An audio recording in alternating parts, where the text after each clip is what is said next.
Bienvenue à toi dans mon podcast. Je m'appelle Mariam Gaderi et chaque semaine on se retrouve pour grandir et apprendre ensemble à vivre une vie heureuse et épanouie.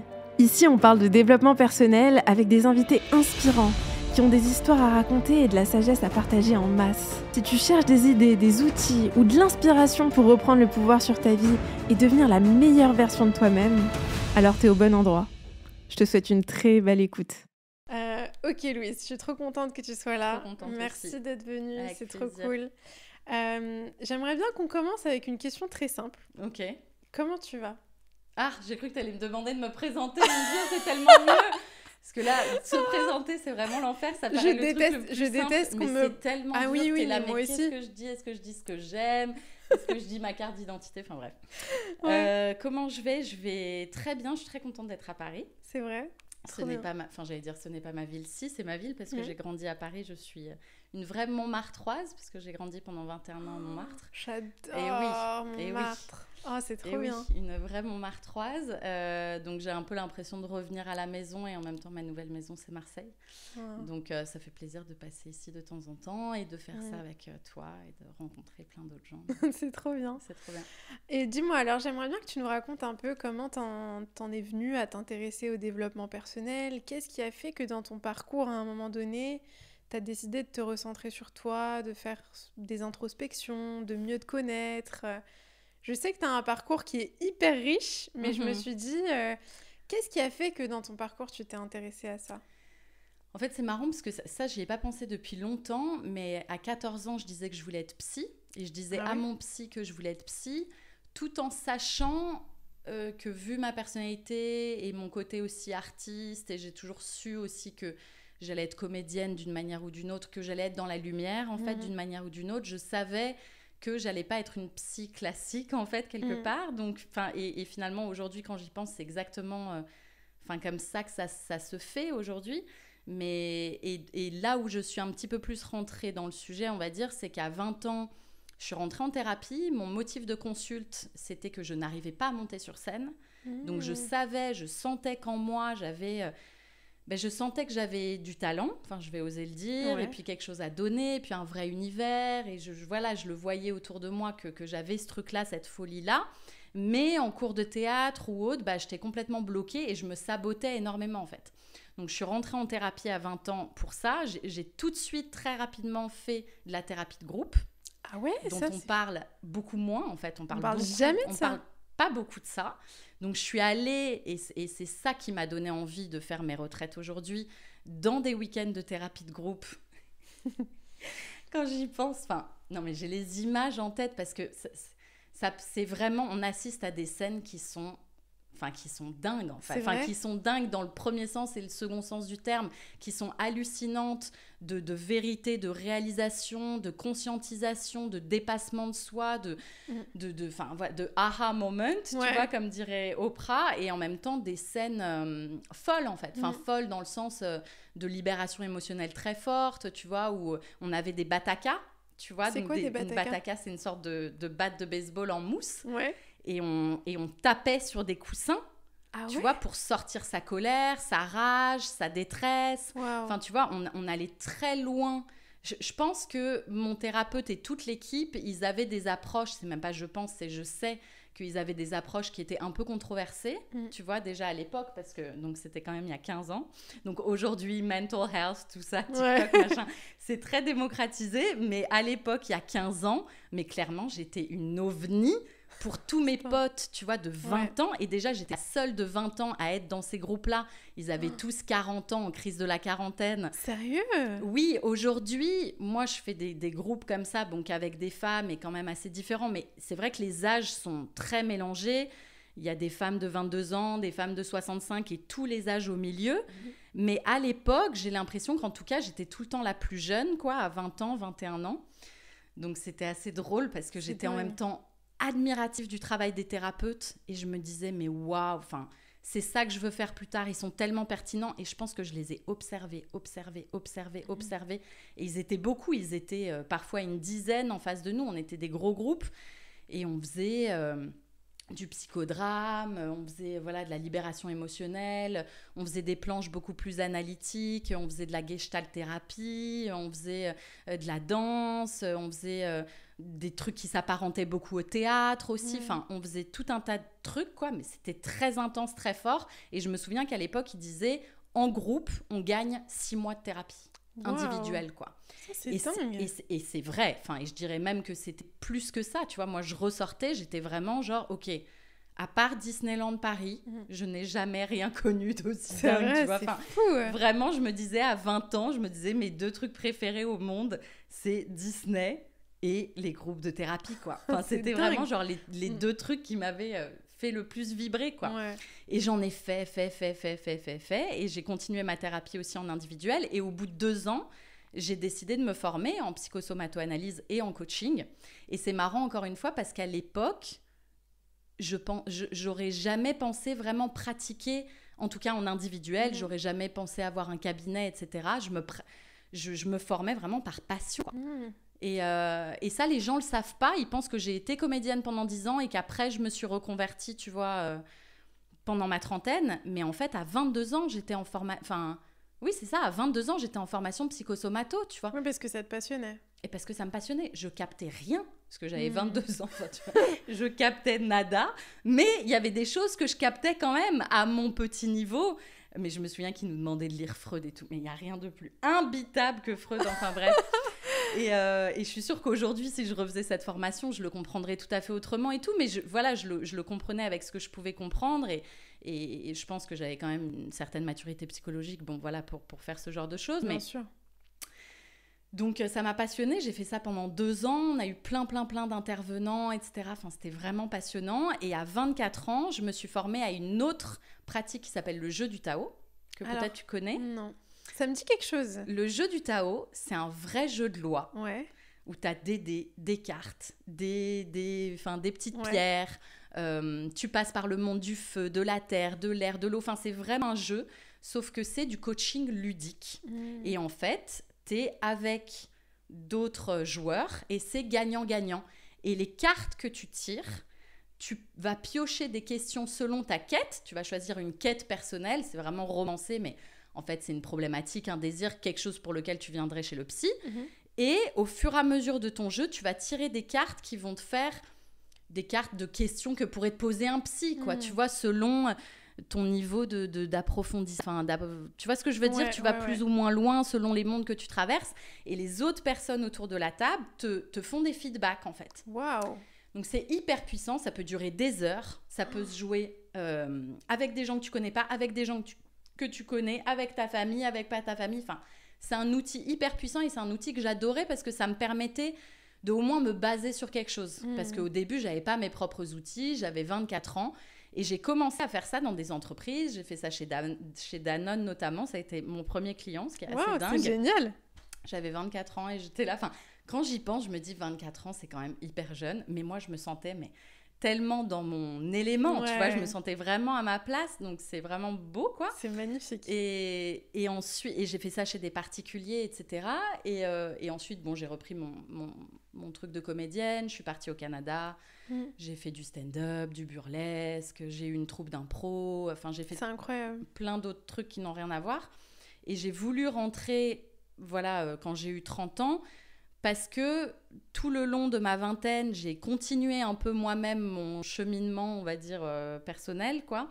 Et à chaque fois que j'allais dans un endroit, que ce soit une retraite méditative, par exemple, ou, tu vois, des trucs, parce que j'ai été passionnée de nutrition et j'ai été végane et crudivore pendant un long moment et je me suis vachement intéressée au pouvoir de l'alimentation sur le corps, la dépression. Moi, c'est vraiment le moment où je suis devenue crudivore et végétalienne que je me suis vraiment sortie de mes dépressions chroniques. Je l'ai partagé souvent. Ouais, le pouvoir de l'alimentation vivante. Ouais. Mais je crois que j'avais écouté un TED Talk là-dessus. Il me disait... Comment est-ce que ça t'a vraiment impacté alors ? C'est dingue en fait. Et c'est quelque chose dont on parle pas beaucoup. Mais c'est vrai que bon, moi, après 5 ans de thérapie, si tu veux, au bout d'un moment, j'avais l'impression de nourrir le monstre. Et que de toute façon, tu as toujours quelque chose à bosser. C'est intéressant ce que tu dis. Et que tu vas toujours... Et que quand c'est ta passion, tu vas toujours aller plus loin et tu vas toujours... Et moi, j'adorais le travail de l'ombre, tu vois. Vraiment le travail profond. Par exemple, quand je suis dans des épisodes dépressifs, j'aime plonger, tu vois. J'aime y aller voir ce que ça m'apprend, aller voir, tu vois.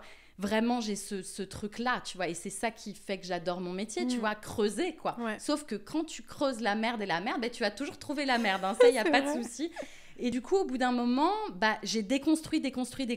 J'ai eu l'impression d'avoir fait la guerre avec tout ce que j'étais, tous mes parents, mon passé, mon enfance, mes amis, mes mecs, Julien à l'époque qui était mon mec, avec qui je me suis séparée puis remise ensemble. Enfin bref, j'ai fait la guerre à tout ce qui existait dans ma vie. Donc il y avait table rase, il n'existait plus rien, tu vois, j'étais comme sur une espèce de terrain blanc de guerre, quoi, enfin post-apocalyptique. Et je me suis dit, là maintenant, il faut reconstruire en fait, quoi. Enfin, tu vois, et la reconstruction, je trouve que pour ça, le coaching, c'est super, typiquement. Ouais. Poser un projet et vraiment poser des engagements et vraiment, créer quelque chose, enfin, tu vois. Ouais. Ça, je trouve que c'est un outil hyper puissant. Mais c'était pas suffisant, quoi. Il fallait que je reconstruise ma vie. Ouais, bien sûr. Donc j'ai dit à mon psy au revoir au bout de 5 ans et je pense qu'il était temps. Et j'ai découvert plein d'autres pratiques, quoi. J'ai découvert la psychologie positive, la loi de l'attraction, la nutrition, le yoga, la méditation. Enfin, tu vois, c'est des outils qui t'ont vraiment impacté de manière... je veux dire, qui ont eu un impact concret sur toi. Ouais, plus ou moins. Tu vois, je pense qu'il y en a qui ont plus ou moins résonné. Par exemple, la méditation, c'est pas ce qui résonne le plus chez moi, c'est pas ce qui a eu le plus d'impact. Par contre, la loi d'attraction, je me suis rendu compte que c'est quelque chose que je pratiquais depuis toute petite. Waouh, c'est intéressant. Parce que quand j'étais petite, de temps en temps, je me disais, bon, c'est le moment de faire une pause dans ma vie. C'est vrai ? Et j'ouvrais les fenêtres, mais véridique, hein. Et j'ouvrais les fenêtres, je me vois encore parce que j'habitais dans une maison à Montmartre. J'ouvrais les fenêtres de ma chambre. Et je regardais les étoiles et je priais, en fait. J'ai envie de pleurer. Oh. Et je priais, je disais merci pour ça, merci pour ça. Et en fait, je faisais des prières de gratitude. Et je ne savais même pas que c'était de la loi d'attraction. Et ensuite, je faisais des prières de demande, en fait, tu vois. Et puis même, la loi d'attraction, on la vit tous. Quand on est dans la rue avec des écouteurs, enfin, je partageais ça en story l'autre jour. Et que tu t'imagines, que tu te projettes, que tu te vois dans quelque chose, tu vois, et que ça vibre dans tout ton corps et que tu te dis, mais c'est ça qu'il faut que je fasse, c'est ça, je le sens. Mais c'est ça la loi d'attraction, tu vois, c'est quand tu fais vibrer dans tout ton corps quelque chose que tu as envie d'être ou de vivre et je trouve que la musique, c'est particulièrement un point hyper puissant, tu vois, dans la loi d'attraction. C'est un outil hyper puissant qui peut te transporter, tu vois, dans une... c'est une autre vaisseau, dimension, exactement. C'est vrai. Un vaisseau. Et du coup, plus ou moins selon les outils, je te dis, la nutrition, moi, ça m'a passionnée vraiment pendant des années. Mais vraiment, genre, je me suis butée à ça, tu vois. Genre, vraiment, je regardais que ça tous les jours, des vidéos sur ça. Enfin, vraiment, je suis un peu monomaniaque selon mes périodes. Ouais. Et là, quand j'étais dans ma période véganisme, jeûne... enfin tu vois, je faisais des purges et tout, enfin, bref, tu vois, vraiment me comprendre mon corps en fait, comment il fonctionnait et quel impact avait la nourriture sur mes états émotionnels. Ça a été une renaissance. Comment est-ce que qu'est-ce que tu as appris justement de cet impact de la nourriture sur notre état émotionnel? Parce que tu vois, je me pose beaucoup cette question.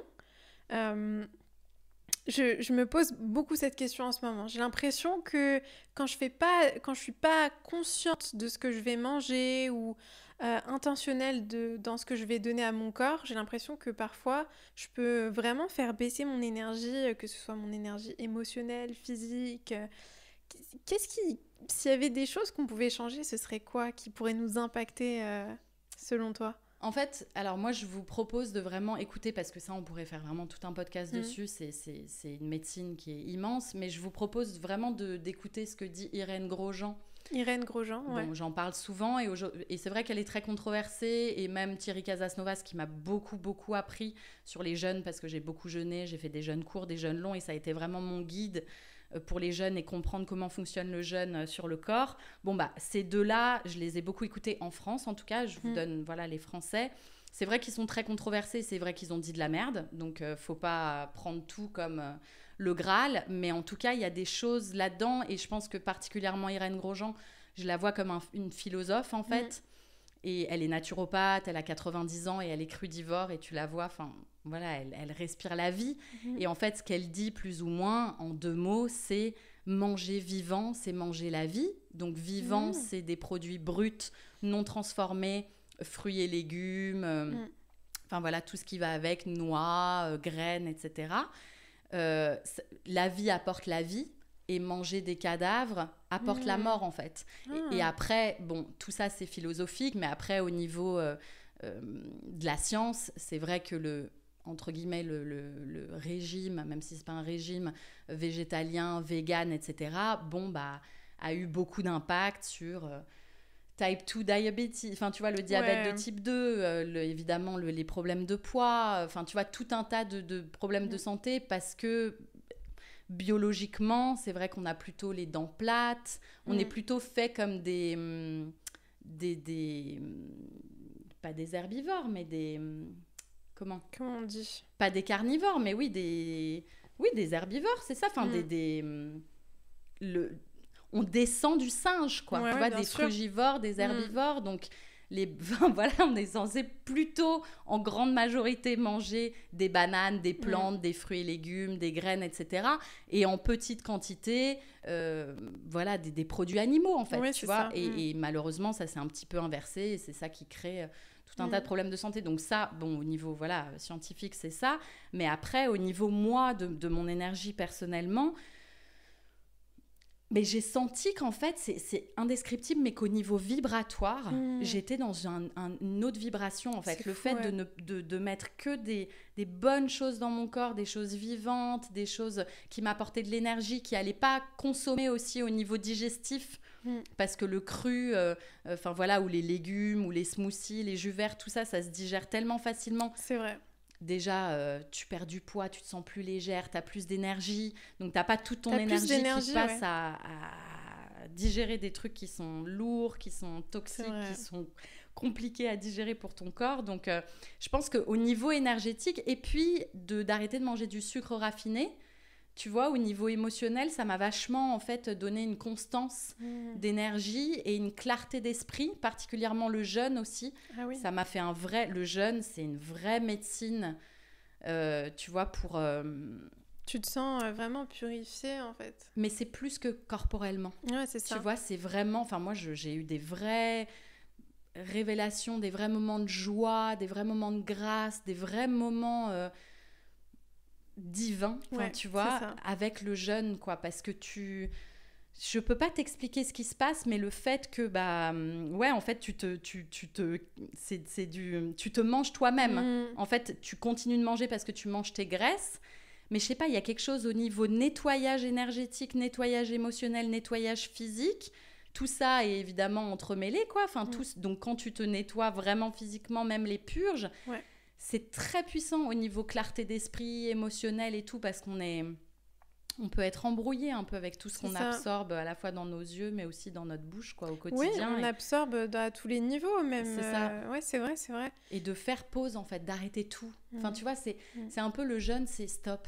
Tu vois, on met son corps en pause et pourtant le corps à ce moment-là, il se dit on me demande pas de digérer, donc je vais nettoyer. Il peut pas faire deux choses en même temps, donc il va nettoyer.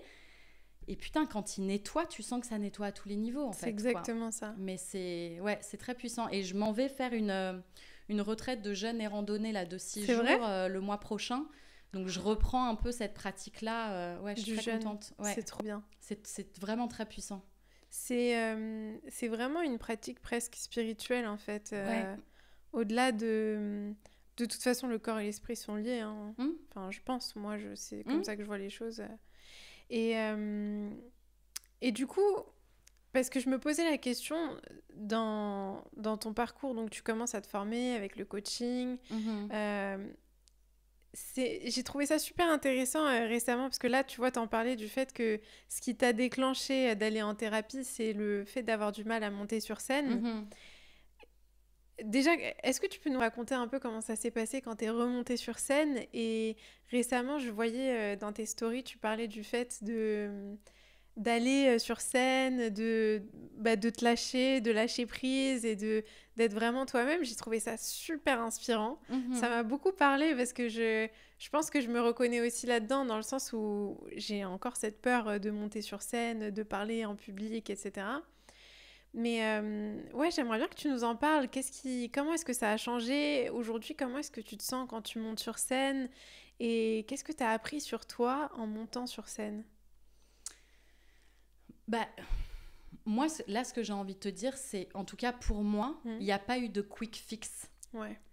Aujourd'hui, malheureusement, on est dans tu vois, dans une société de quick fix. On a vrai. envie d'avoir des déclics, on a envie d'avoir une success story, d'un truc du jour au lendemain. Ouais, on a envie d'avoir le truc magique que la personne va nous dire, qui va nous déclencher nous-mêmes notre aha moment et de dire ok, tu vois.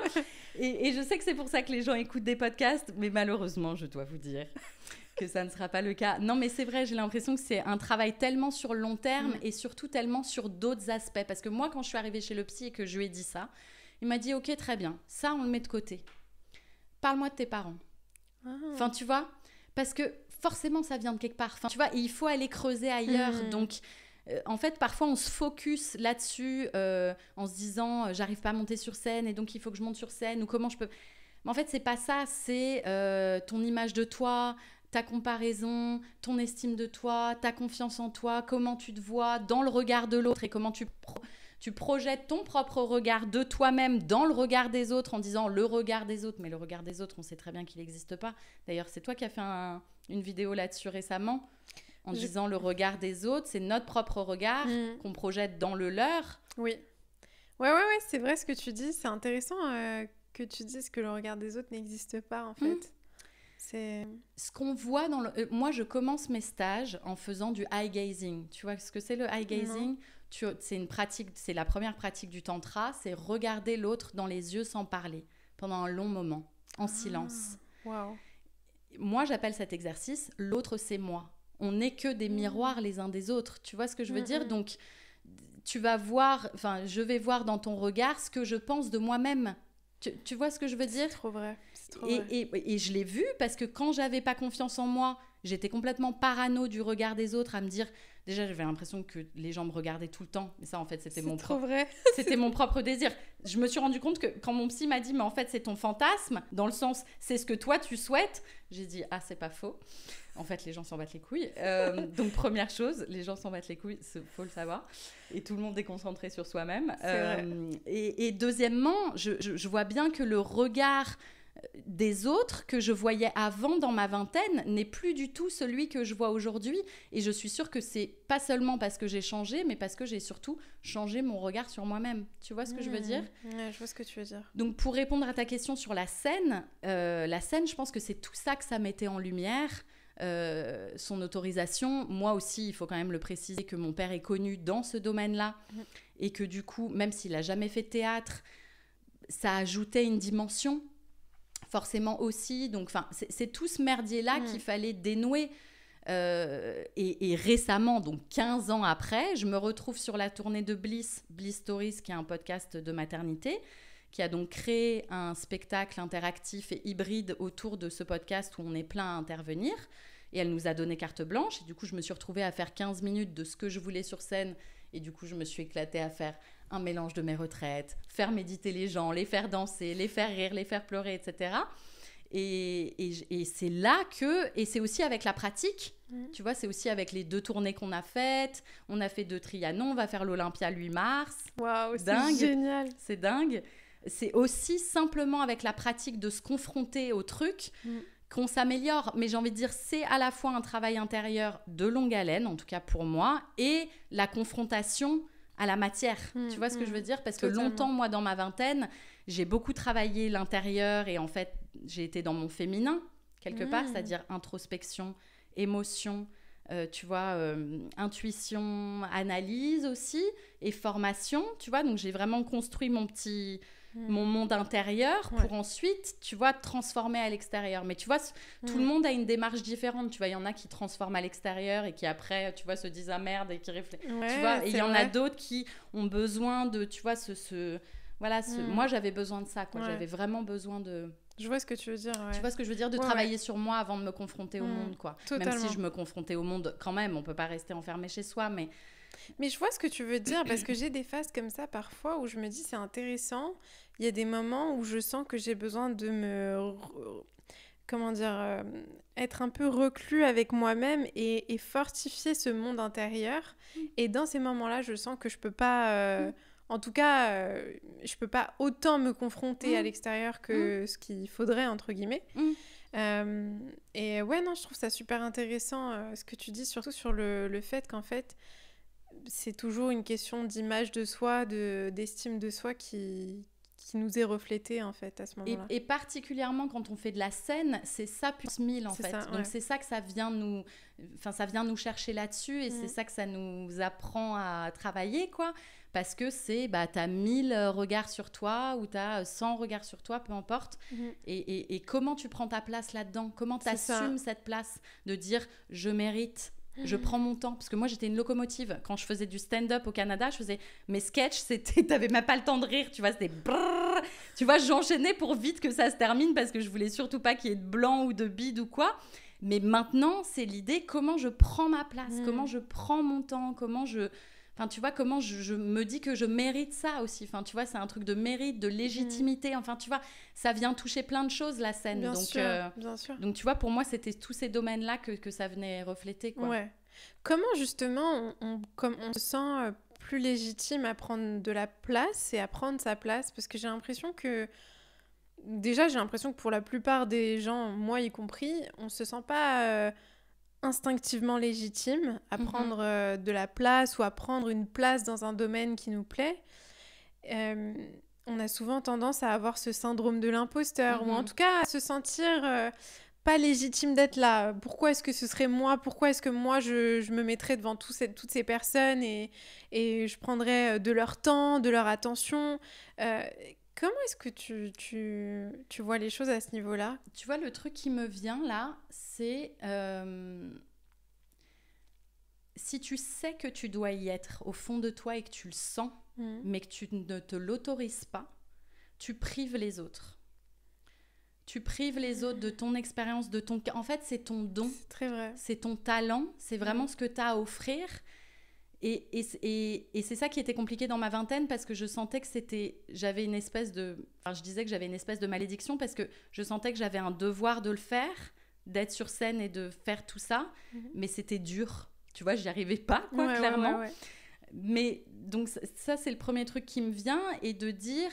En fait, c'est presque aussi de l'ego mal placé, c'est-à-dire pourquoi moi, mais pourquoi pas toi, en fait. Enfin, je veux dire, on s'en fout, c'est pas si grave, tu vois, toi, quelqu'un d'autre, enfin, c'est pas pourquoi moi, machin, enfin, je sais pas comment expliquer, mais c'est, voilà, quand tu sens que t'as un don et quelque chose à partager, bah, plus tu t'autorises et plus t'autorises les autres de prendre ta place, ça autorise l'autre à prendre la sienne aussi, quelque part. C'est très vrai. Et après, c'est travailler sur son estime de soi. Moi, je vois beaucoup en retraite des femmes qui viennent travailler la légitimité et qui me disent j'en suis à ma 96e formation, enfin tu vois, de gens qui seek, enfin tu vois, qui cherchent la légitimité par la formation et qui n'arrêtent jamais de se former en croyant qu'un bout de papier ça va leur donner la légitimité. En fait, ça ne donne jamais la légitimité, un bout de papier. En fait, rien ne donne la légitimité à part soi. Et à part l'expérience aussi, je trouve. À part vraiment la confrontation à la matière. Je trouve que plus on fait, et plus aussi... Moi, ce qui m'a donné la légitimité, par exemple, c'est les témoignages des gens.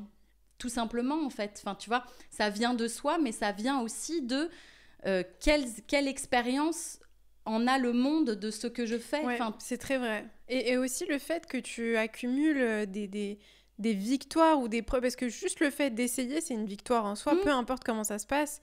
Le fait que, comme tu dis, tu te confrontes, c'est une victoire et tu continues à accumuler des victoires comme ça finit par créer dans ton cerveau, je pense, une nouvelle croyance, une nouvelle histoire que tu vas te raconter de, en fait, bah non, je suis capable, c'est mon truc de monter sur scène, c'est une nouvelle histoire que tu te racontes. Et surtout, moi, j'ai toujours l'impression que c'est ce double travail entre le travail intérieur, donc vraiment l'introspection, enfin pour moi en tout cas, travail thérapeutique, vraiment sur son estime de soi, sur d'où ça vient, qui nous a dit qu'on n'était pas assez, c'est qui ces voix en fait, qui sont ces voix qui vous parlent dans votre tête, d'où ça vient, comment on peut transformer ça, et en même temps la confrontation à la matière. L'un sans l'autre, en fait, pour moi, n'est pas suffisant. Confrontation à la matière sans travail intérieur, ça va être que des murs et ça va être du coup dans la douleur et dans la souffrance parce ça va être dur et du coup, on comprend pas en plus ce qui nous arrive, donc on n'a personne pour nous aider à conscientiser. Et de l'autre côté, qu'un travail introspectif dans sa chambre, au bout d'un moment, il faut se confronter à la vie et c'est vraiment l'expérience qui nous rend légitime. Et un autre truc, j'ai l'impression, qui rend légitime, c'est... moi, la première fois que j'ai fait mes stages, que j'ai fait un stage avec mes outils à moi, je sortais de 6 jours de jeûne. Je vous jure que si j'étais pas avec un mec à ce moment-là qui m'avait limite porté sur son dos pour m'emmener là-bas, me tirer par le cul, me dire tu y vas, j'y serais pas allée, j'aurais trouvé, j'aurais annulé, j'aurais machin. Mais quand j'y étais, je me suis dit ok, je suis pas folle. Je fantasme pas ce truc depuis longtemps dans ma tête pour rien. C'est vraiment là que je suis supposée être. Et cette intuition-là, c'est ça aussi, quelque part, la légitimité, quoi. Tu vois ce que je veux dire ? Je vois très bien ce que tu veux dire. Ça vient aussi de son intuition, quoi, cette légitimité-là. Est-ce que tu as toujours réussi à écouter ton intuition et Pas du tout. Comment est-ce que Moi, je suis curieuse là-dessus parce que je trouve que c'est difficile parfois de différencier entre son intuition et ses peurs. Oui. Et en fait, c'est quelque chose ça se ressemble parfois, les sensations. Ça se ressemble énormément, les sensations. Et je me vois encore aller voir mon psy et dire exactement les mêmes mots que toi. C'est vrai ? Ouais, exactement. Je confonds, je ne sais pas. Et typiquement, c'était à l'époque où je savais pas si je devais me mettre avec Julien ou pas. Parce que avec mon mec d'aujourd'hui, on a eu une première relation de mes 21 à mes 25 ans. À peu près, et ensuite on s'est séparés, je suis partie au Canada pendant 4 ans, et quand je suis revenue, j'étais nomade à ce moment-là, je faisais le tour du monde avec ma caméra pour filmer tous les endroits véganes du monde, enfin bref, encore une autre vie, et donc j'avais pas d'appart pendant 2 ans, et je déménageais toutes les 3 semaines, j'allais dans un nouvel endroit toutes les 3 semaines, et là j'étais à Paris, j'avais nulle part où aller, et du coup j'ai appelé Julien, et je lui ai dit, tu veux bien, on était en bons termes, et je lui ai dit, je vais cracher sur ton canapé, c'est ok, il m'a dit oui, et c'est comme ça qu'on s'est remis ensemble. Pourquoi je dis ça ? Intuition et peur. Et donc à ce moment-là, 2019, moi j'avais 30 ans, je savais que je voulais... je revenais du Canada, je savais que je voulais des enfants, on avait déjà eu une longue relation. Si on se remettait ensemble, c'était pas... juste comme ça, si on se remettait ensemble, c'était pour construire. Et à ce moment-là, comme moi, j'avais ce côté très papillon, je suis Gémeaux, signe d'air, etc., j'ai eu un peu du mal à m'ancrer et à vivre avec lui. Je suis très indépendante, on est en couple libre depuis toujours, j'ai toujours été en couple libre. Donc, ma liberté, c'est vraiment une valeur... Quelque chose d'important pour toi. Ouais. Valeur presque numéro 1. Je suis aussi chemin de vie 5, tu sais. Chemin de vie 5, c'est vraiment les voyages, l'exploration, la découverte, l'apprentissage, la liberté. Donc, c'était dur pour moi de choisir un mec, tu vois, et de me dire, c'est lui, et je vais me mettre avec lui, et je vais vivre avec lui. Et du coup, est-ce que mon intuition me disait c'est pas le bon ou est-ce que c'était mes peurs, tu vois ? C'est ça, c'est super dur. C'est super dur. C'est exactement ce type de situation où on a du mal à différencier. Et puis aussi, on peut commencer à se dire ah, mais si je me pose la question, c'est peut-être que c'est mes peurs, c'est peut-être que c'est mes doutes. Si je doute, c'est peut-être que... Tu vois ce que je veux dire ? Exactement. On rentre dans un... Et en fait, faut pas forcément chercher cette évidence. Ouais. Parce que nous, il n'y a pas eu d'évidence, ni la première fois, ni la deuxième fois. Et pourtant, aujourd'hui... Mais je suis contente que tu le dises. Moi, je trouve ça rassurant de se dire... Tu vois, c'est pas l'histoire toute lisse, en fait. Ouais, non, pas du tout. Alors là... Je trouve ça génial. Ouais, non, pas l'histoire toute lisse. La preuve, on s'est séparés pendant 4 ans. On s'est remis ensemble alors qu'on pensait jamais se remettre ensemble. Moi, je disais un truc dans ma vingtaine, et c'est quand même à mourir de rire. Dans ma vingtaine, je disais, franchement, je ne suis sûre de rien. Mais un truc dont je suis sûre, c'est que Julien ne sera pas le père de mes enfants. C'est pas vrai, non, mais, ça. Mais j'en étais persuadée parce que à ce moment-là, c'est dingue. Et aujourd'hui, on a un fils, on veut faire le deuxième. Enfin bref, on est à fond, on va déménager. Enfin, on est à fond, quoi. Mais dans ma vingtaine, ce n'était pas le père de mes enfants. Aujourd'hui, oui.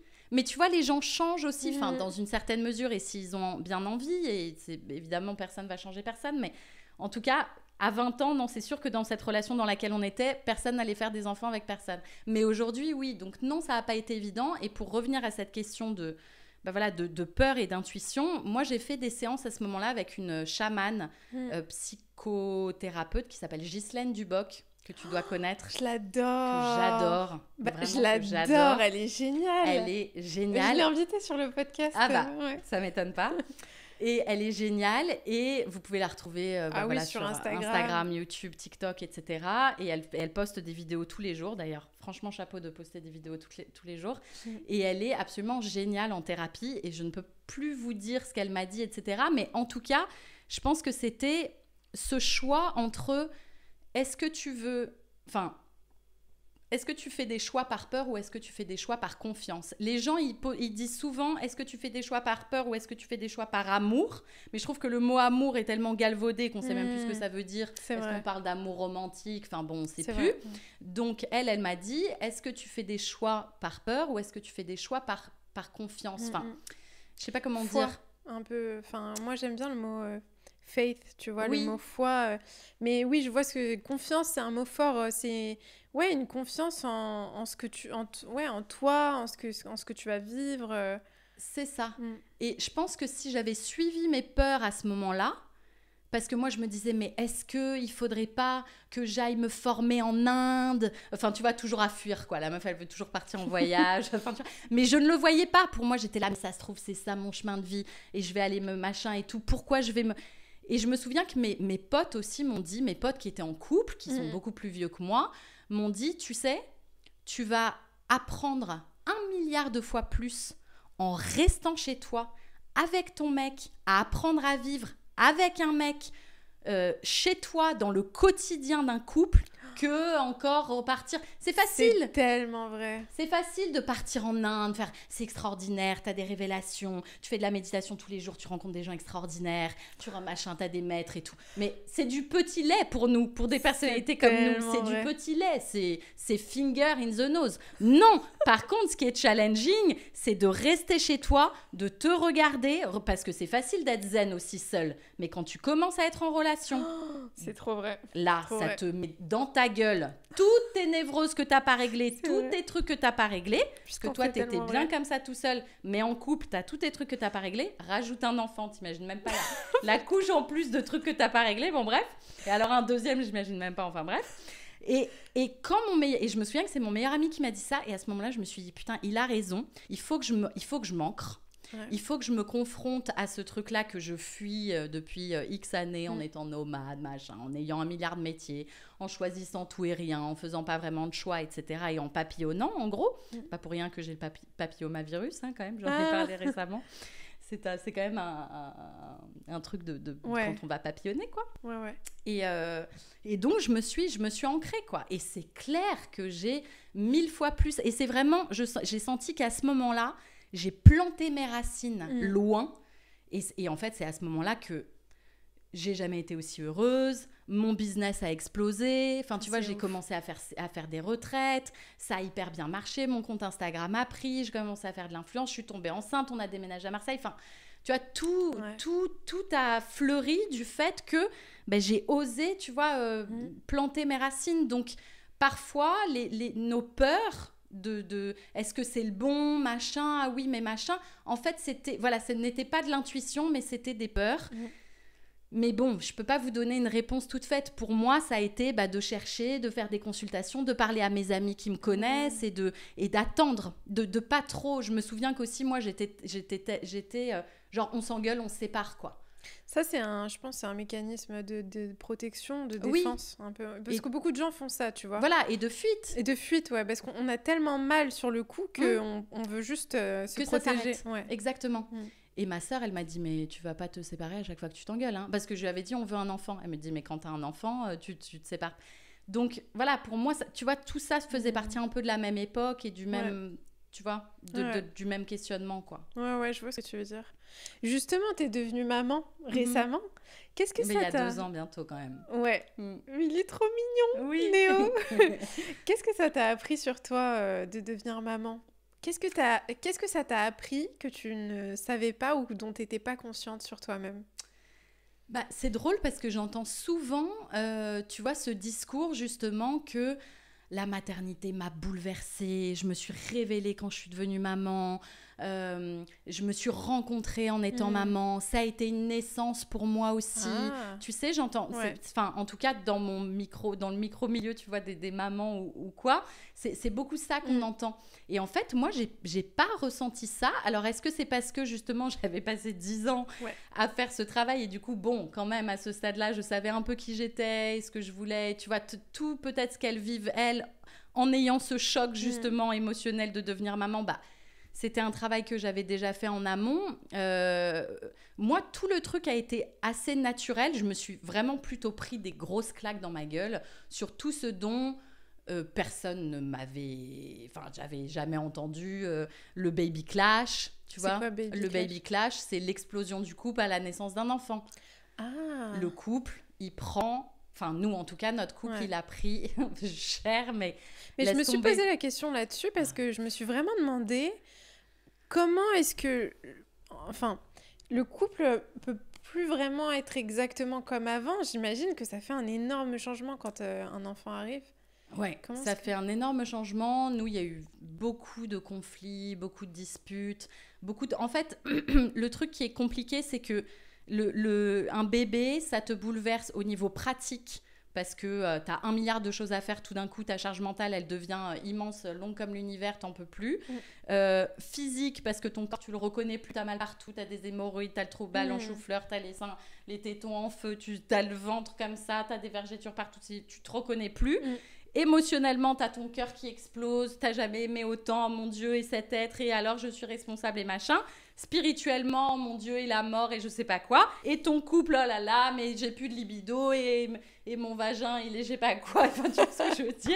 Et donc, tout ça additionné, et tu dors pas, et l'allaitement, pas l'allaitement, et je sais pas quoi, et encore 1000 autres trucs qui t'arrivent. Enfin bon, bref, tu vois ce que je veux dire.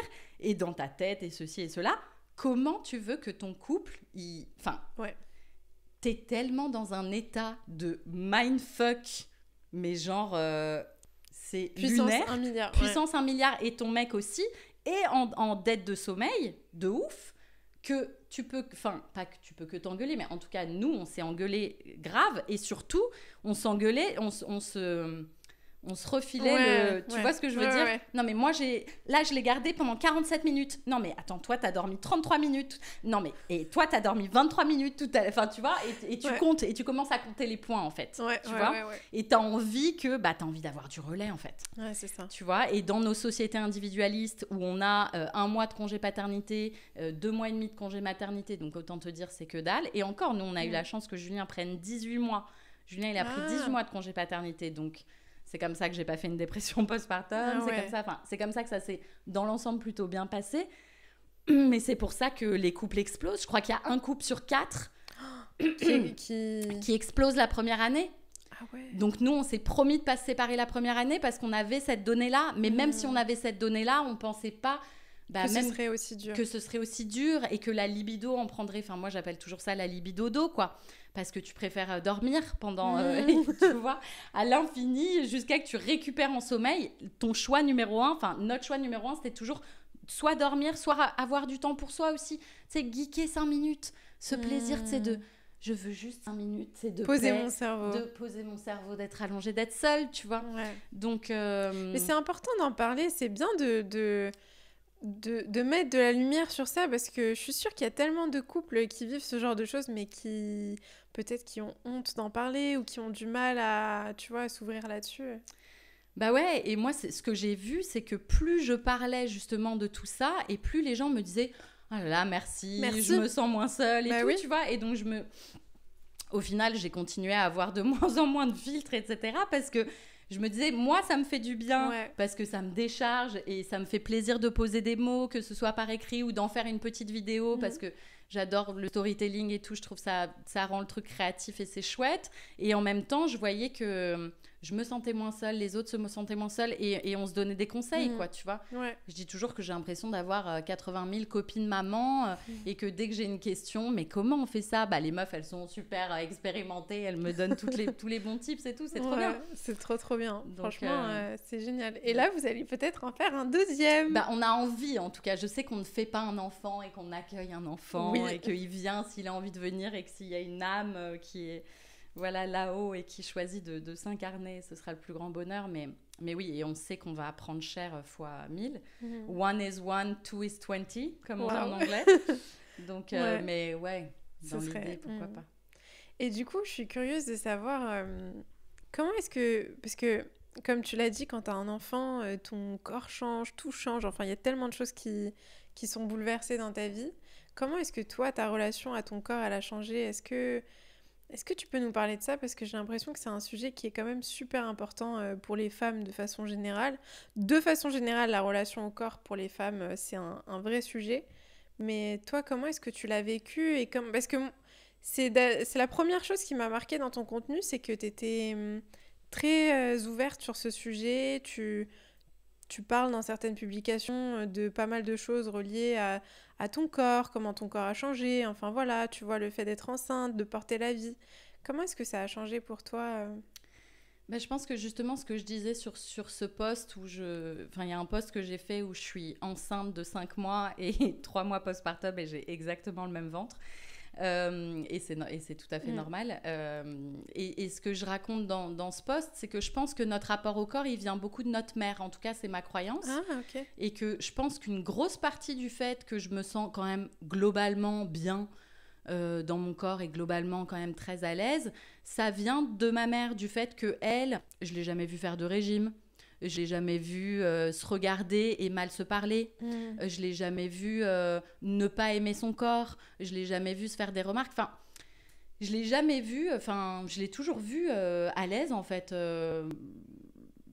Que c'était pas une priorité en fait. Tu vois, que c'était pas un focus. Et du coup, je pense que du coup, ça résulte d'un rapport à l'alimentation plutôt sain et d'un rapport à son corps sain. Donc, je pense que c'est beaucoup transgénérationnel de mère en fille. Enfin, voilà, on se dit, si ma mère, elle se trouve pas belle, moi, je lui ressemble, donc pourquoi je devrais me trouver belle ? Enfin, tu vois, quelque part. C'est intéressant ce que tu dis. Enfin, tu vois, et il y a aussi un autre truc que j'avais vu, je sais plus où, mais aujourd'hui, je pense qu'on se compare, comme on a accès au monde entier avec notre téléphone, on se compare à des gens qui ont rien à voir. Mais surtout, je trouve qu'on se compare, c'est vrai, mais qu'on se compare à des personnes qui ne reflètent pas la réalité, en fait. Oui. Tu vois, c'est une portion... Oui, déjà, mais aussi des gens... Par exemple, avant, je pense que quand Internet n'existait pas, les femmes ne voyaient que des femmes de leur communauté. Leurs sœurs, leurs mères, leurs cousines, leurs filles, leurs voisines. C'est vrai. Et du coup, elles avaient tout à peu près... Enfin, elles se ressemblaient toutes un peu plus ou moins. Enfin, tu vois, plus ou moins. Mais là, on a accès à des meufs qui font 2 mètres et qui sont danoises avec les cheveux raides, blondes, ou, enfin, tu vois, des noirs, ou des asiatiques ou des je sais pas quoi. Et on se dit, mais pourquoi et ma peau et mes cheveux et machin ? Mais en fait, avant, quand on voyageait pas et qu'on n'avait pas Internet, etc., on les voyait même pas, ces gens. Donc, on se comparait pas à elles. Tu vois ce que je veux dire ? C'est très vrai ce que tu dis, ouais. Et on à la limite, tu te comparais aux femmes qui te ressemblaient. Du coup, tu disais, elle a un cul comme ça, moi aussi. Donc, ça doit être normal d'avoir un cul comme ça.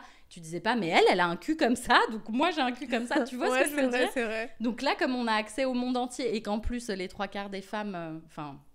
pas les 3/4 des femmes, mais certaines femmes retouchent...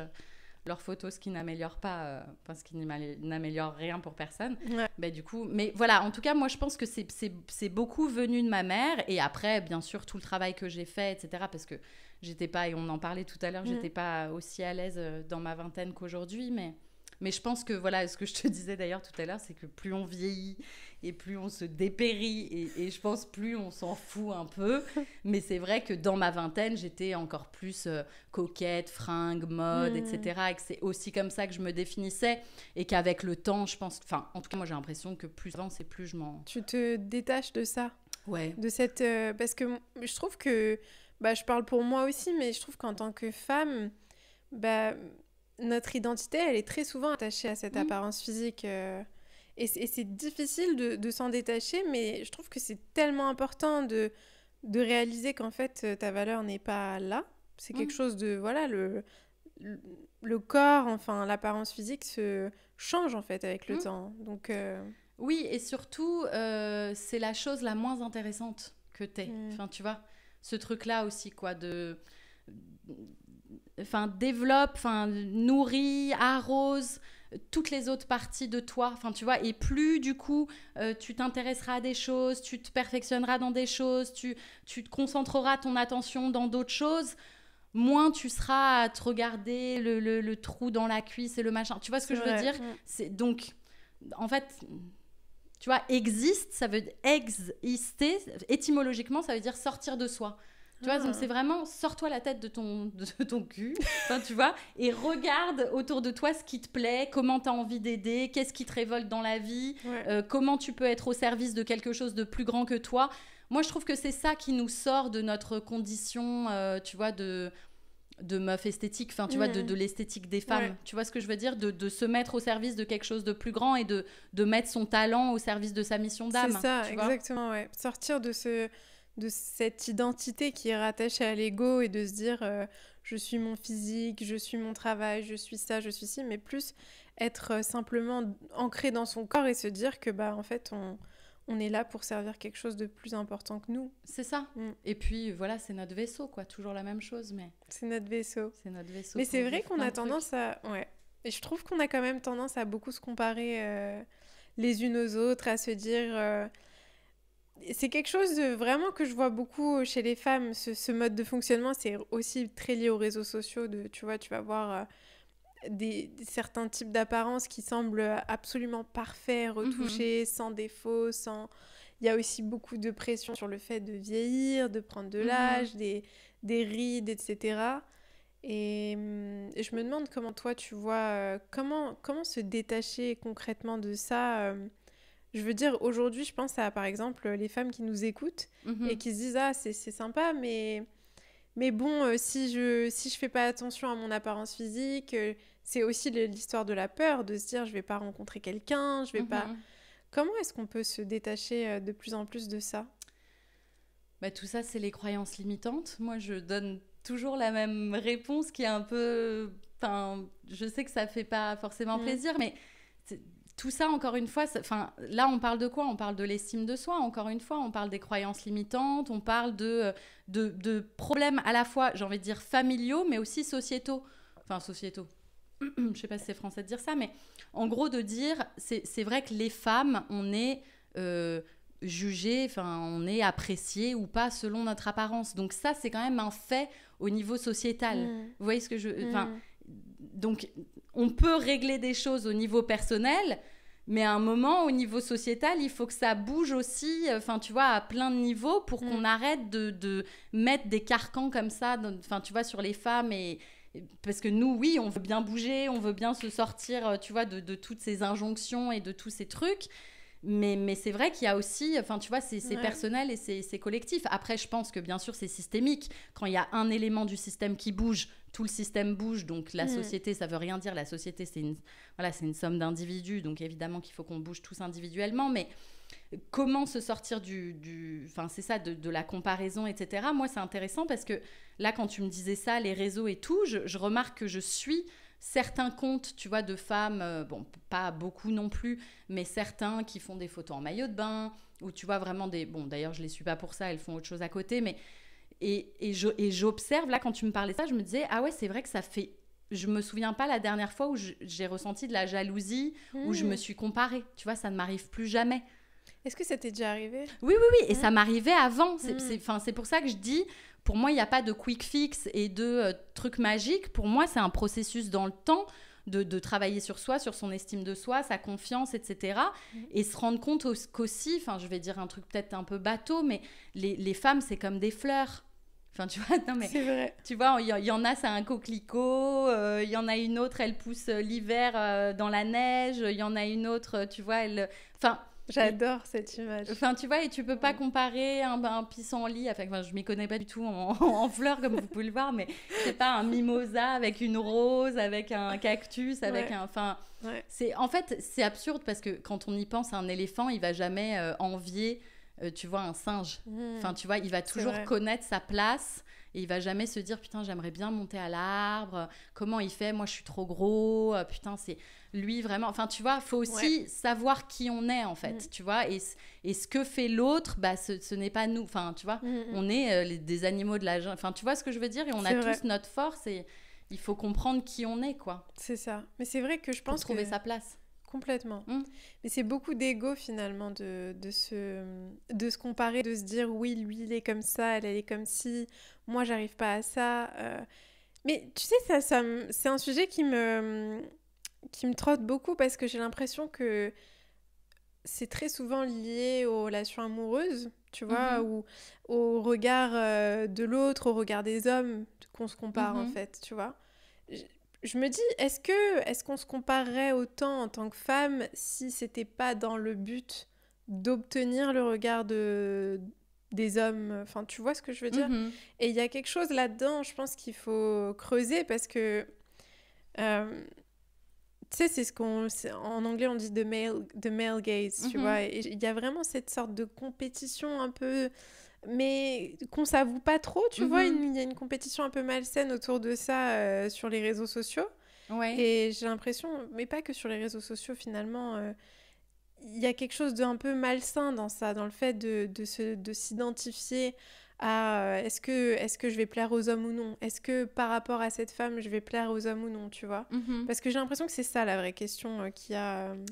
Bah, moi, là, je vais te répondre dans ce qui me vient. Là, ce qui me vient, c'est qu'en général, quand les femmes, en tout cas en retraite, amènent des histoires de comparaison, c'est souvent des triangulations, en fait. Père, toi, par exemple, donc le père, donc parce que tu dis le male gaze, donc si on revient à ton histoire petite fille, dans ton enfance, etc., bon, voilà, ton père...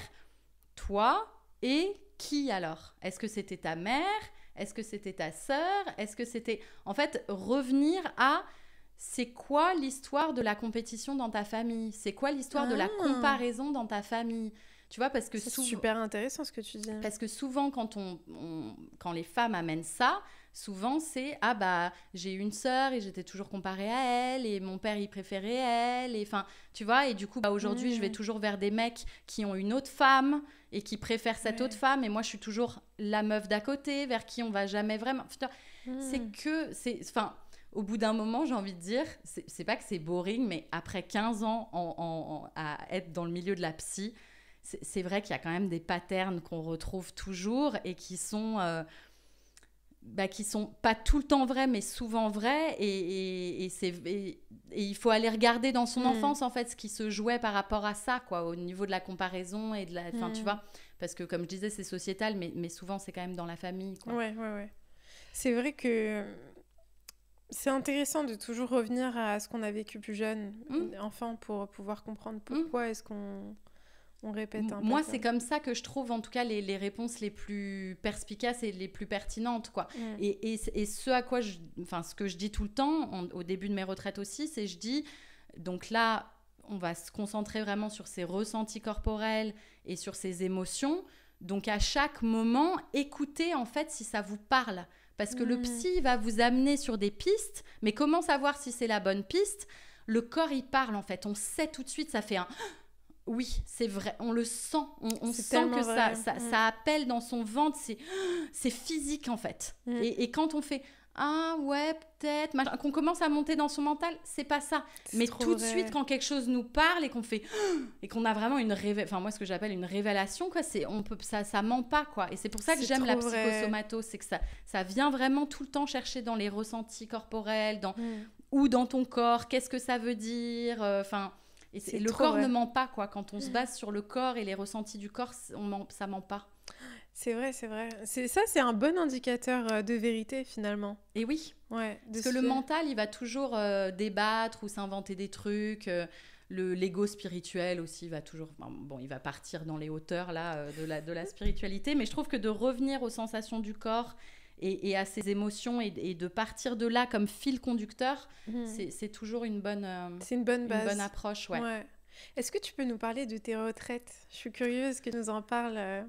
Et d'ailleurs, on mettra le lien peut-être s'il y a un lien pour s'inscrire ou quelque chose.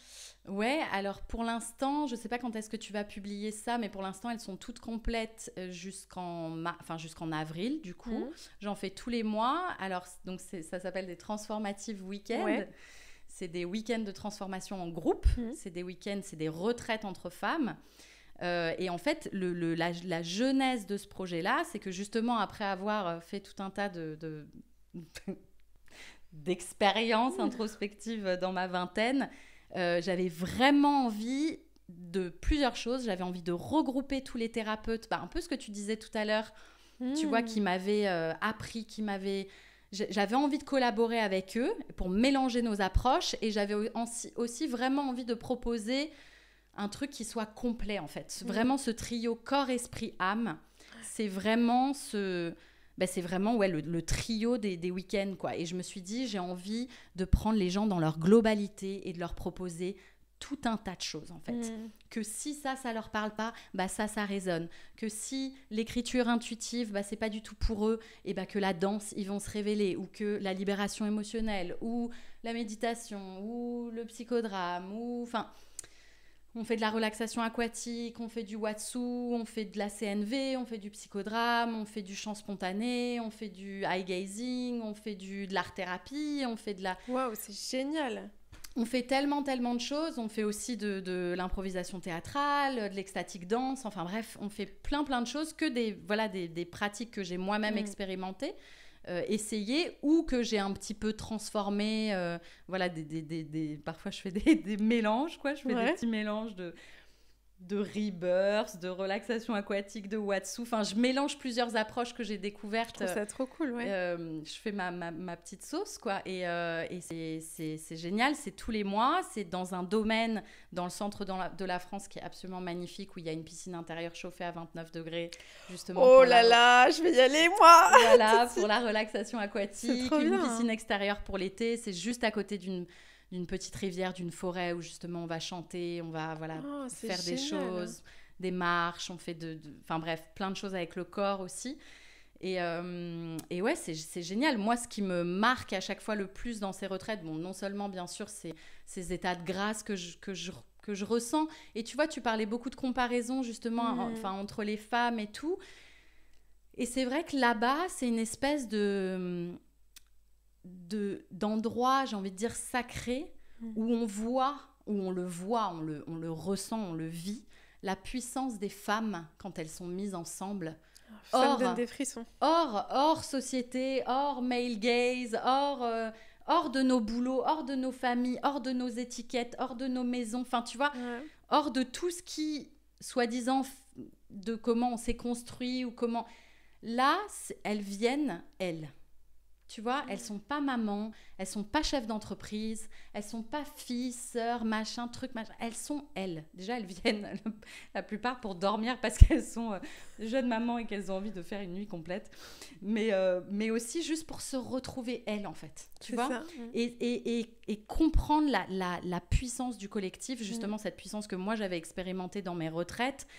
Parce que quand on travaille avec l'autre et qu'on a des miroirs, qu'on peut faire du psychodrame justement avec l'autre, qu'on peut travailler, enfin l'intelligence collective, le coaching collectif, parce qu'on fait beaucoup de coaching collectif, particulièrement le dernier jour pour les filles qui ont des reconversions professionnelles, des projets, etc. Quand vous avez 20 femmes qui se mettent au service d'une, que ce soit professionnellement pour la porter et lui apporter des solutions, des idées concrètes pour sa reconversion, ou est de la confiance, un câlin. Enfin, je sais qu'il y a des moments où elles sont 20 à faire un câlin à une. Tu vois ce que je veux dire? Beau. Et je mets des mantras, et elles dansent, elles bougent, elles sont un cocon d'elles. Enfin, en fait, c'est une énergie...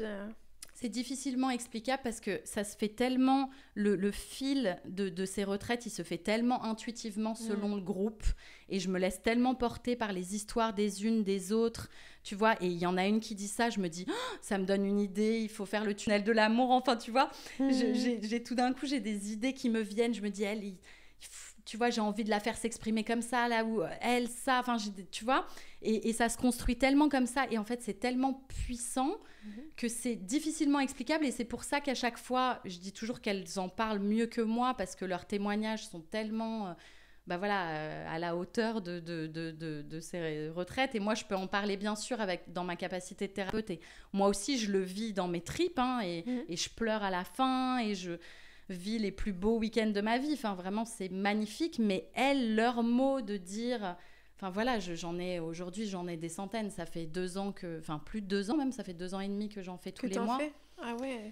Donc il y en a des centaines des témoignages et ils sont tous sur mon compte Instagram. Vous pouvez aller lire, mais c'est bouleversant quoi, ce qu'elles disent. Incroyable. Elles disent que c'est le plus beau week-end de leur vie, que c'est le plus beau cadeau qu'elles se sont fait. Elles disent qu'elles ont plus avancé en un week-end qu'en 15 ans d'analyse. Des filles qui avaient des douleurs physiques depuis des années, ou des boules dans la gorge, ou des sensations d'angoisse depuis des années, que tout d'un coup, enfin tu vois, pas tout d'un coup, mais en l'espace de 3 jours, bah il y a une légèreté, il y a quelque chose qui s'est soulevé, ou d'autres pour qui ça a été le démarrage, tu vois, d'un long cheminement, ou souvent, d'ailleurs les filles m'écrivent 6 mois, 1 an après en me disant... Voilà, j'ai monté mon cabinet d'avocat, je voulais te l'envoyer parce que la retraite a été le déclencheur de justement ce truc que j'osais pas faire, où je me donnais pas la légitimité de...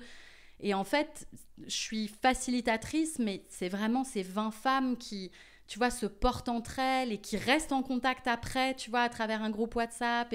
Et même, elles sont venues, il y en a certaines qui sont venues au Bliss Show, là, et qui me disent, mais tu te rends pas compte de ce que tu as fait aujourd'hui, on fait des cercles de femmes tous les mois ensemble, elle, c'est ma meilleure amie, je la connaissais pas il y a 6 mois, mais aujourd'hui, c'est ma meilleure amie, enfin, donc des rencontres incroyable. Et des choses, une relation entre elles qui dépasse le développement personnel, qui dépasse la raison pour laquelle elles sont venues. C'est vraiment, elles repartent avec une famille de femmes qui les portent c'est une vraie expérience. Des mois, quoi. Ouais.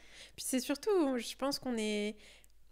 Beaucoup de personnes n'ont pas ce soutien ou cet entourage de personnes sur lesquelles elles peuvent compter. Et c'est incroyable d'avoir ça. Ouais, c'est ce qu'elles disent aussi souvent. C'est des femmes qui ne connaissent rien les unes des autres. Donc, elles peuvent se présenter comme elles veulent. Elles peuvent se montrer comme elles veulent. Et de toute façon, elles vivent des choses tellement puissantes. Enfin, tu vois, au niveau énergétique, elles vivent des choses qu'elles n'ont même jamais dit ou jamais montré ou jamais vécu avec les personnes les plus proches de leur famille, de leurs amis. Donc, comment tu veux pas tu crées du lien automatiquement, tu crées un lien qui est... Et moi, je l'ai vécu dans mes week-end thérapies, c'était pareil. On avait un lien entre les participants qui était inexplicable, quoi. C'est incroyable. Donc, c'est magnifique. J'espère que tu viendras. Oui, moi, je veux trop venir. Mais justement, si pour les personnes qui nous écoutent, si elles veulent s'inscrire, comment elles doivent faire ? Alors, les places partent très vite. Je suis toujours en recherche d'un moyen pour faire en sorte qu'elles partent moins vite. Mais alors, pour l'instant, ce que je fais, c'est que dans ma story Instagram, je mets un décompte pour qu'elles puissent avoir une alerte. Et du coup, elles ont l'alerte de la sortie des inscriptions du mois d'avril, du mois de mai, du mois de juin, etc. Okay. Et elles peuvent s'inscrire en story. Mais oui, c'est vrai que ça part en général en quelques heures, quoi. Ok. Donc, il faut suivre. Faut être mettre les statuts. Mais après, il y en a tous les mois. Donc, c'est ça qui est bien. C'est que si on n'a pas pu y aller un mois, on peut y aller. C'est ça. C'est trop bien. Alors, j'ai une petite tradition pour la fin du podcast. Je vais te poser des questions. Rapid fire questions ou pas franchement, c'est des questions sur lesquelles tu peux... le but, c'est d'y répondre vraiment honnêtement. C'est le seul... Le seul challenge, c'est d'être le plus... honnête possible. Voilà. All right. Ok, alors la première question, c'est... Qu'est-ce que tu dirais à la petite Louise, la version de toi enfant, si elle était devant toi ? Quel âge ? La Louise qui commence à être adolescente, vers 11 ans, 12 ans. Je lui dirais, ta vingtaine va être un cauchemar. J'ai envie de chialer. Mais ta trentaine va être extraordinaire. Donc, tiens bon. Et tout ce que tu fais, c'est pour quelque chose.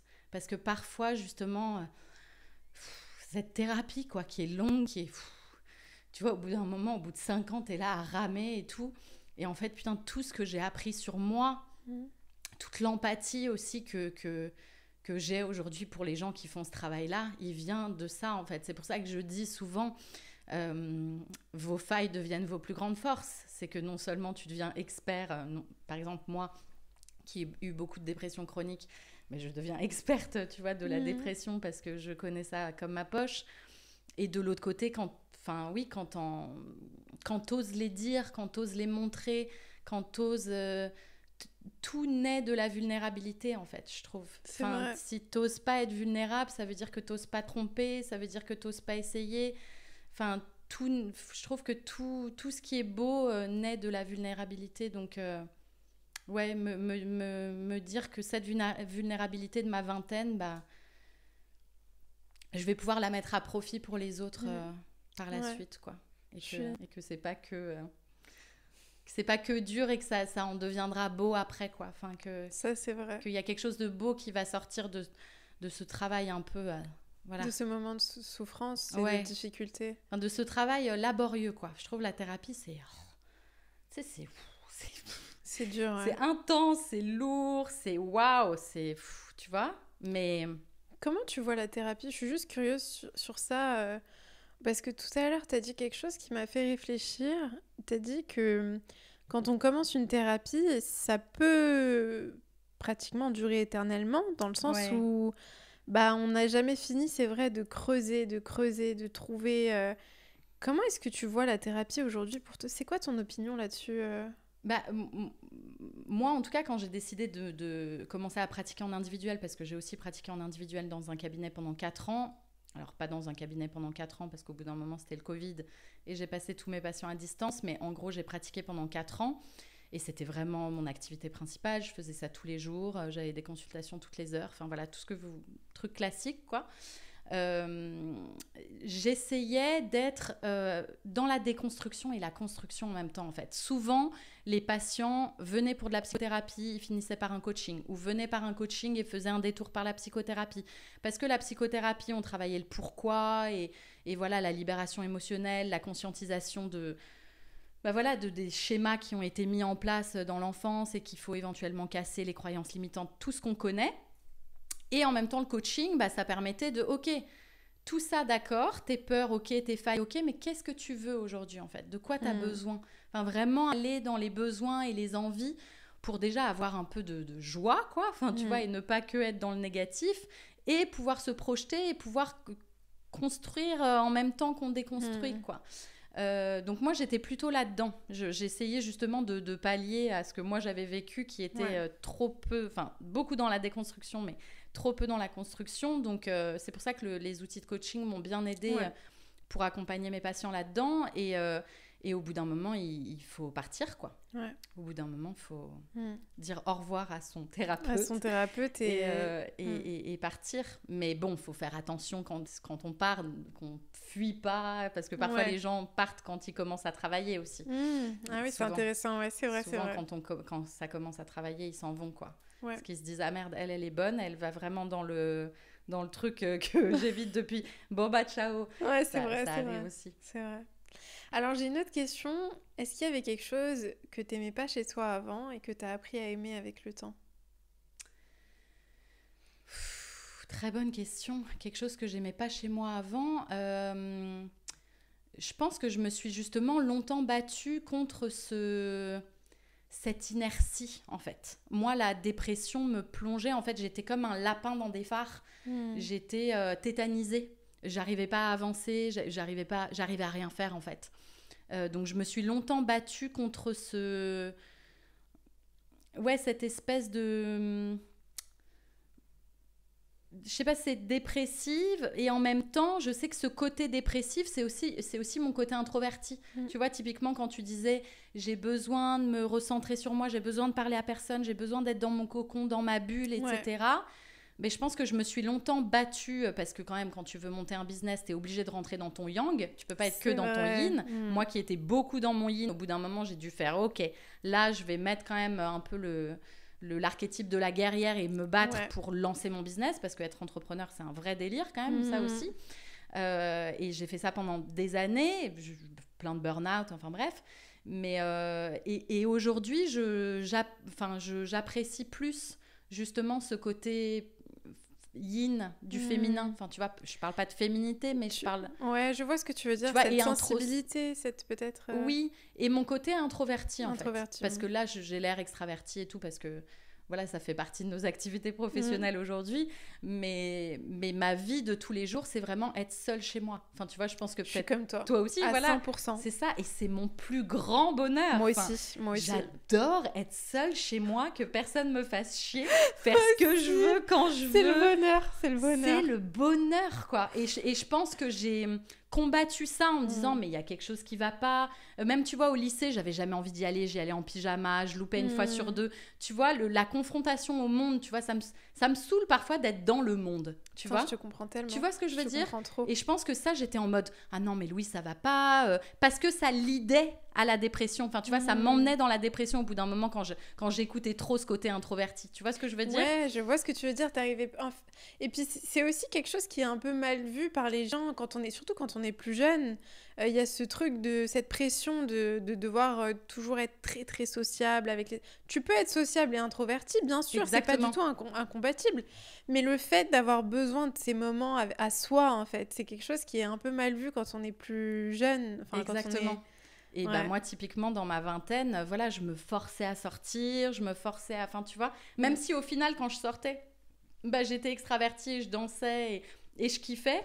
Mais en fait, c'était une mission de ouf de sortir, tu vois. Ah, mais je te comprends. Tu vois ce que je veux dire ? 100%. Ça me demandait un effort, mais monumental. Et donc, aujourd'hui, je pense que j'apprécie, je own. Enfin, tu vois ce que je veux dire ? Je vois trop, ouais. Je suis une introvertie, j'ai besoin d'être seule pour me recharger. Et c'est ce que je suis. Et j'honore, en fait, vraiment cette partie-là de moi. Et j'ai eu la chance, et je me suis donné aussi la chance de créer un métier qui me permet de travailler de chez moi. Enfin, tu vois. Ouais, totalement. Et d'être beaucoup chez moi et d'être beaucoup seule, quoi, parce que c'est ça qui fait que je remplis aussi mon verre pour après pouvoir en donner aux autres. Je suis trop comme toi. Bah ouais. On est pareil là-dessus. Bah ouais. Ouais. Est-ce qu'il y a quelque chose qui était important pour toi dans le passé, mais qui l'est plus aujourd'hui ? Quelque chose que tu valorisais beaucoup dans le passé, sur lequel tu mettais beaucoup d'importance, mais auquel tu t'es détaché avec le temps ? Ça peut être par exemple, je sais pas, le regard des autres, ça peut être te sentir comprise, ça peut être vraiment plein de choses. Ouais, je pense que ce qui était important, oui, en fait, oui, le regard des autres dans le sens où j'attendais l'approbation. En fait, le shift vraiment qui a été fort pour moi, ça a été que quand j'étais actrice, et c'est assez ironique ce mot actrice, Pourquoi ? Parce que j'étais pas du tout actrice. J'étais complètement passive en fait dans cette posture d'actrice, parce que en gros j'attendais qu'on m'appelle pour des castings, tu vois, et j'avais l'impression de mettre ma vie dans les mains des autres, quoi. Je dépendais complètement du désir des autres, du désir qu'on me prenne pas, qu'on me choisisse pas, et j'avais pas du tout l'impression d'avoir ma vie en main, tu vois. Et un jour je me suis dit mais non, mais en fait j'ai plein de trucs à dire, j'ai envie d'écrire mon spectacle, tout ça. Et du jour, enfin pas du jour au lendemain, mais j'ai eu un problème physique, enfin une maladie, quoi, un truc physique qui m'a fait dire ok, là tu vois, je vais écrire mon spectacle et je vais devenir vraiment actrice. Donc ça répond pas trop à ta question. Ta question c'était ma question c'était qu'est-ce que tu valorisais dans le passé que tu ne valorises plus ? Oui, et bah du coup forcément, je pense comme peut-être beaucoup d'acteurs, on vit par le regard de l'autre, on vit par le regard d'un réalisateur, d'un truc, d'un machin, parce que c'est comme ça qu'on existe. C'est l'autre qui nous fait exister. Aujourd'hui, en fait, au bout d'un moment, je me suis dit très bien, personne veut me prendre, très bien. Donc, je vais aller m'acheter un iPhone et mettre ce putain d'iPhone devant ma gueule et, tu vois, raconter des histoires, dire ce que j'ai envie de dire, montrer qui je suis au monde et me donner la légitimité, enfin, être mon propre réalisateur moi-même, tu vois. Je trouve ça génial. Et t'es devenue actrice, du coup. Et je suis devenue actrice, exactement. Et c'est à ce moment-là qu'on a commencé à me proposer des trucs, des machins. Non, mais c'est dingue. C'est ingrat. Ça, c'est vraiment mais je trouve, tu vois, il y a un truc avec le lâcher-prise. Il y a quelque chose avec ça. C'est ingrat. C'est dingue. Parce que je te jure que le jour où je me suis dit, ok, très bien, machin et tout, j'ai eu on m'a proposé d'écrire des bouquins, on m'a proposé une émission télé, j'ai développé mes stages, Instagram, ça a commencé à marcher, Bliss, tu vois, des podcasts, des interviews, 1000 opportunités, des contrats avec des marques, plein de trucs en fait. Le jour où je me suis dit, très bien, Aujourd'hui, je suis dans ma locomotive et c'est moi qui avance en fait. Vous montez pas dans le train, j'en ai rien à foutre. Tu veux monter, très bien. Tu veux pas monter, très bien. Avant, j'étais à quai et j'attendais qu'un train s'arrête. Aucun train s'est arrêté pour moi pendant des années. Donc j'étais comme as, en moitié en dépression. Au bout d'un moment, j'ai fait ok, c'est bon, ça y est. J'ai connu, j'ai vu, j'ai vécu et j'ai pris mon putain de train et j'ai avancé quoi. Et maintenant les gens montent pas et forcément quand t'es conductrice d'un train, bah là tout d'un coup il y a plein de gens qui veulent monter quoi. T'as vu, c'est dingue. Tu vois ce que je veux dire? Et c'est vraiment fou. Un grave. Il y avait un côté de moi où je me disais putain, enfin tu vois, c'est un peu mais c'est comme ça. Mais oui, c'est le lâcher prise comme c'est le lâcher prise. Il y a rien à faire. C'est comme ça, c'est vrai, c'est vraiment vrai quoi. Et ce qui est fou, tu vois, j'aime bien ta métaphore du train parce que quand tu commences à te choisir toi et que t'arrêtes d'attendre qu'on te choisisse, bah, tout le monde a envie de te suivre. Exactement. Tout le monde tout d'un coup te choisit. Alors que c'est le moment où t'en as plus rien à foutre. Enfin, exactement. Du coup, t'as plus la satisfaction que t'aurais eu quand t'en avais besoin parce que t'as rempli ce truc-là toi-même. Donc qu'on te choisisse, bah c'est bien, mais si on t'avait pas choisi, c'est bien aussi. Donc tu vois, t'as une satisfaction, mais t'as pas la satisfaction que t'aurais eu si ça avait rempli cette faille narcissique. Tu comprends? Cette faille narcissique, c'est une faille narcissique. Et je voulais qu'on me désire, qu'on me reconnaisse et qu'on m'aime, qui sont les 3 failles archaïques. Tu vois, c'est les 3 failles archaïques. Et moi, je les avais les 3. Et bon, peut-être que pas mal d'acteurs ont peut-être les 3, je n'en sais rien. Je pense que pas mal de gens ont les 3. Bon, pas mal de gens ont les 3. Mais c'est vrai que les acteurs, j'ai l'impression que c'est des oui, c'est pas parce que tu étais plus exposée. Voilà, c'est ça. Donc voilà, et le jour où tu te dis, ok, bon, en fait, je vais me guérir, enfin, voilà, et me remplir moi-même, et enfin, me choisir moi-même, etc., et m'aimer moi-même et tout, et ben en effet, c'est là que tout le monde suit, quoi. C'est incroyable. Je suis d'accord. C'est ingrat, mais c'est vrai. Ouais. S'il y avait une loi que tu pouvais faire passer aujourd'hui, et que une vraie loi, une loi que tout le monde devrait suivre et qui aurait selon toi un impact important, enfin un impact très positif sur la société, qu'est-ce que ce serait? Aïe aïe aïe. C'est difficile. Alors dans la conjoncture actuelle, vraiment, on est en 2023 ? Pas forcément, juste de façon générale pour l'humanité, quelque chose qui serait bénéfique à l'humanité selon toi. Alors, je vais te faire 2 réponses. Dans la conjoncture actuelle, évidemment, le truc numéro 1 pour qu'on survive sur cette terre, avant quoi que ce soit, c'est l'écologie. Voilà, mais ça, personne, enfin pas personne, mais voilà. Donc, c'est sûr que je ferai, je sais pas quelle loi, mais qui, qui règle le truc.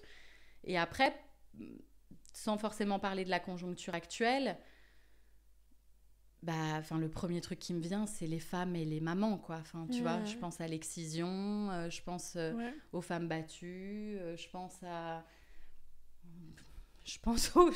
au congé maternité, Je suis désolée, c'est le premier truc qui me vient. Mais t'as raison, c'est pas du tout le truc le plus urgent. Mais en même temps, si je devais argumenter, je dirais les enfants, c'est les adultes de demain. Exactement. Et pour avoir des adultes bien, heureux, épanouis, des bons humains, et il faut des parents présents, en fait. Je suis d'accord. Il faut des parents présents, aimants. Qui ont de l'énergie, qui ont de l'énergie. Qui peuvent, ouais, c'est vrai. Parce que sinon, les failles, elles commencent, et ensuite, c'est le psy et le machin. Tu vois ce que je veux dire ? Ouais, c'est vrai, Donc, si on avait des congés maternité, des congés paternité, et que les parents pouvaient apporter tout l'amour du monde à leurs enfants, et peut-être qu'on aurait moins de problèmes sur la planète. En tout cas, moins de gens qui iraient voir le psy en disant j'ai pas été aimée, reconnue et je sais pas quoi d'autre. C'est vrai. Bon, c'est le premier truc qui me vient, c'est sûrement pas le truc. Non, je trouve que c'est important. Il y a des choses à améliorer dans chaque domaine de la vie. Ouais. Mais c'est vrai que pour moi, tout commence avec les parents, en fait. Bah ouais. Tout commence revenir c'est la base. C'est ça. Revenir à la petite entreprise, petite société qu'est la famille. Quoi. Ouais. Je suis d'accord. Petit monde. Ouais. Alors, dernière question. Oui. S'il y avait un message que tu choisirais de faire passer à ceux et celles qui nous écoutent, qu'est-ce que ce serait ? Un message Quelque chose qui est important pour toi ou que tu aimerais que les gens retiennent ? Par rapport à quel sujet ? Peu importe. Ça peut être ce que tu veux. S'il y avait juste un message, dis-toi, comme si c'était la seule... Ouais, je meurs juste après cette phrase, je crève, quoi. C'est quoi ma dernière phrase, genre... C'est ça, genre. Putain, du coup, il faut que je dise un truc hyper intelligent, hyper pertinent et hyper genre inspirationnel. J'ai envie Dis ce que t'as sur le cœur. J'ai envie de dire amour et paix. Putain. Il faut que tu me guides là, j'ai pas un message. Juste, en fait, regarde, imagine que je vais dead. Toutes tes vidéos, tout ton contenu sur il y a plus rien. Il y a plus rien. Il y a juste une chose qu'on peut retrouver sur toi, c'est ce message. Qu'est-ce que tu dirais ? Et je dirais putain, c'est hyper dur. Qu'est-ce que tu dirais toi ? Moi, je dirais que la raison pour laquelle on souffre autant en tant qu'être humain, c'est parce qu'on est très souvent l'esclave de notre mental plutôt que le maître de nous-mêmes.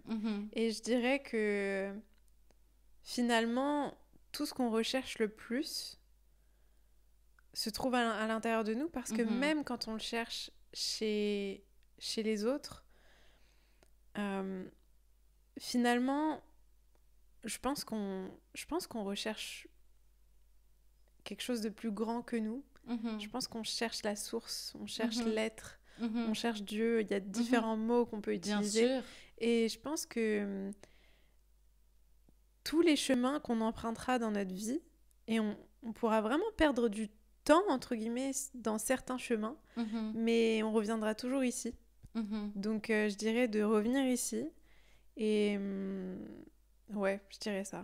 Ouais. Mais du coup, ça m'a inspirée. Je savais qu'il fallait que je te tende le micro pour cette question quand même très difficile. Je pense que je dirais vie. Ouais. Parce que justement, pour revenir à ce truc de thérapie, tu vois, et aller chercher la merde et tout, je pense que, encore une fois, nous, peut-être les personnes qui écoutent ton podcast ou qui s'intéressent au développement personnel, à la spiritualité, etc., en fait, parfois, on peut passer à côté de la vie juste parce qu'on est en travail thérapeutique ou qu'on est en train de... C'est vrai. En fait, chaque chose que vous vivez est spirituelle. Tout est... Tu vois ce que je veux dire ? Tout est un message, tout est là pour nous, en fait. Voilà, et tout est déjà là, en fait. Il n'y a pas besoin de créer une autre vie avec la thérapie ou je sais pas quoi, mais juste vie, en fait. Sois présent. Ouais, sois présent et ose, en fait. Moi, surtout, je pense que s'il y avait plutôt un mot qui ressort de mon contenu, c'est plutôt ose, en fait. Ouais, c'est vrai. Tu vois ? C'est ce que t'inspires, en plus, je trouve. T'es très inspirante dans le fait d'oser et de s'autoriser à être soi-même. C'est ce ça. que moi, quand je regarde ton contenu, ça me donne envie de m'autoriser un peu plus à être moi-même. C'est ça. Je pense que ce serait ça. Et je sens que dans le fond, tu vois, quand je suis vraiment honnête avec moi-même, j'ai vraiment... Il y a quand même un petit peu de colère, tu vois. J'ai envie de... Ça vient un peu d'un truc genre... J'ai envie de dire, mais on s'en bat les couilles. Tu vois ce que je veux dire ? Allez, genre, let's go. Tu vois, ça se formule de différentes manières, mais dans le fond, c'est un peu ce truc de...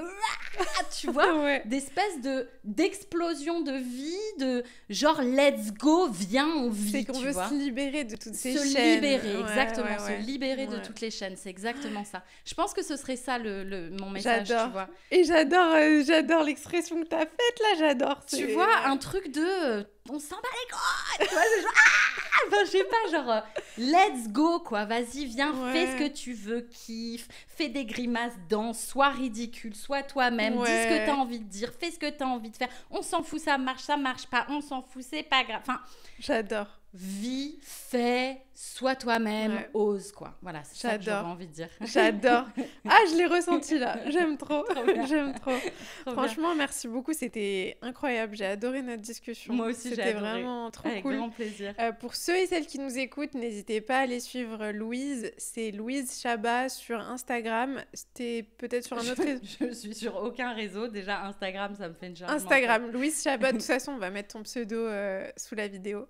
Merci Louise, merci. C'était trop bien. Trop bien, merci beaucoup.